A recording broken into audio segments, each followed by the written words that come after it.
jaune citron, un rouge royal, opale amarante, gris biche.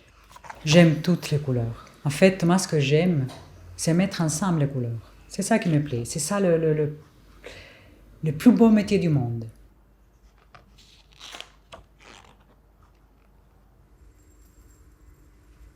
La préparation dans le mortier, elle est très importante parce que c'est la base, c'est mes couleurs. C'est une étape où il faut se concentrer, où il faut entendre le bruit des grains qu'au début grincent, mais après il y a une certaine sonorité que je connais. Maintenant, ça fait partie de moi et je sais quand est-ce que je dois m'arrêter. Le son, il est très important.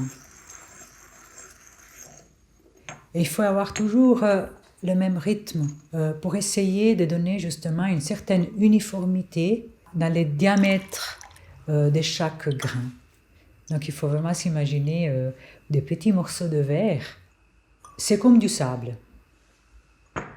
Les étapes de l'émaillage elles sont tellement variées. Quand on passe à la pose de l'émail dans les cloisons, il faut être très précis. Donc le geste change complètement.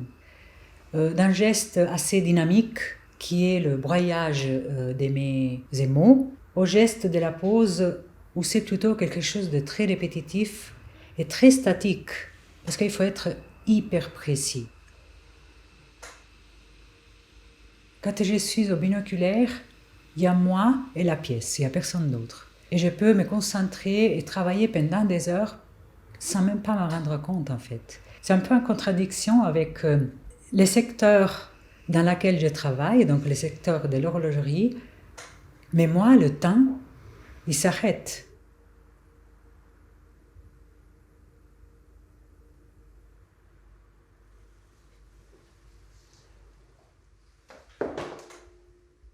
Alors, chaque couleur a sa dureté, donc a aussi sa température de fusion. Donc, sur une plaque de cadran, souvent, il y a plusieurs couleurs avec plusieurs températures de fusion. Et c'est là que l'expérience de l'émailleur intervient. Il n'y a pas de chronomètre, il n'y a pas de livre qui explique quand est-ce que la cuisson elle est terminée. Donc, c'est vraiment l'expérience, c'est les années, on y met tout. Quand la pièce est dans le four, on y met toutes nos connaissances pour pouvoir sortir la pièce au bon moment. Et c'est ça qui fait l'émailleur.